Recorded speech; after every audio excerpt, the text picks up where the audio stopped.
Thank you very much. Thank you so much.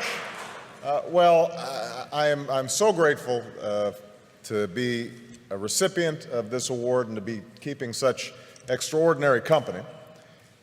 I first of all want to thank all of you who are involved in making this possible, but the main thing that I want to do here is to just say how I'm inspired by the young people who are represented here, because I think that's the purpose ultimately of this foundation. And I want to tell just a brief story because Archbishop Tutu is here, one of my heroes, and let you know where I was when I was about your age.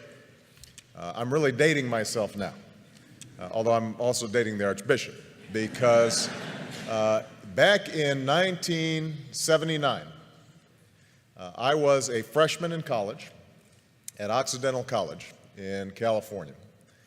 And I had had a somewhat rocky youth and teenage years. My father wasn't at home. I was growing up partly with my grandparents in high school. I'd gotten into trouble occasionally, was what my mother called a good time Charlie, meaning I wasn't really serious in terms of my studies, in terms of my work. Had some awareness of the world around me, had some sense of injustice and unfairness, but it wasn't finely honed, it wasn't well developed. And I remember in 1979 arriving as a freshman and doing what freshmen do, trying to figure out what courses are and trying to change your study habits and trying to identify that food in the cafeteria, what it is. And we were visited on campus by a couple of gentlemen from South Africa who were representatives of the ANC in 1979, 1980. And they spoke about their efforts to overcome apartheid.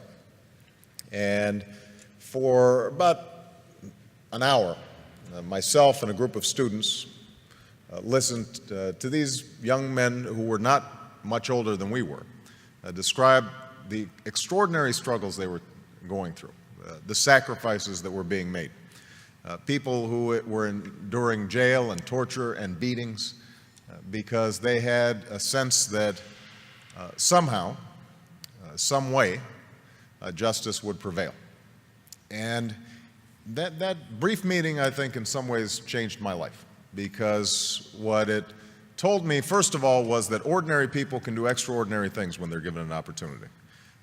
We sometimes think that our leaders have to have fancy degrees or well-educated or some public office somewhere. These young men had none of those things. But what they possessed was an anger over injustice that they were able to channel in a constructive, positive way. And I thought to myself that they gave me some sense of the direction that my life might go.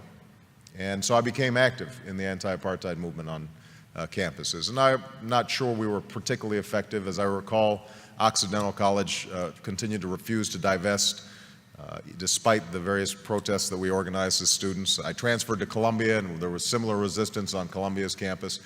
But over time, I like to think that I was part of that mosaic that applied pressure and ultimately helped those in South Africa achieve the extraordinary liberation that I would witness almost 10 years later as a law student. And I remember the image of Nelson Mandela walking out of prison and understanding that a seminal moment in history had occurred and that Mandela's long march towards freedom was not his alone, but was part of thousands of footsteps, of millions of footsteps of people all around the world.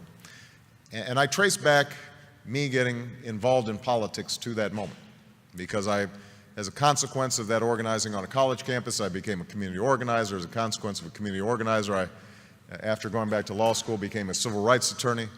As a consequence of being a civil rights attorney, I entered the state legislature, and I now stand before you as a United States Senator and as a candidate for president. And so the primary message I guess I have in receiving this award is that all of you represent enormous potential and enormous possibility for change, because we all know that injustice still exists. It exists here in the United States, in every poor neighborhood, and in every inner city, and every rural community, all across the country. There is quiet desperation. Young people's lives are filled with sadness and desperation and anarchy and chaos. And obviously all around the world, we see those same symptoms of hopelessness made manifest in places like Darfur, in places like the Middle East, in places that too often are forgotten about and not written about until they flare up in tragedy. So I hope that all of you who are on the brink of doing extraordinary things decide to channel that talent and that energy and that imagination to figuring out how do you move the process along for a better history. You know, how do you put your shoulder against the wheel and move that boulder up the hill? And I'm absolutely confident that if all of you take up that challenge, the world is waiting for you, ready to be changed. Because I think we live in this moment in history right now where the hunger for change, the hunger for something new, the desire to break out of the ordinary, the self-interested, the petty, the trivial, is everywhere. And they're waiting for you. And so I hope that as you see the recipients of this award, you recognize that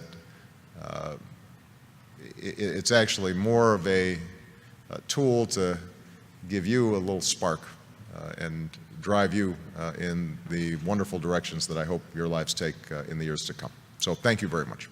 Appreciate it.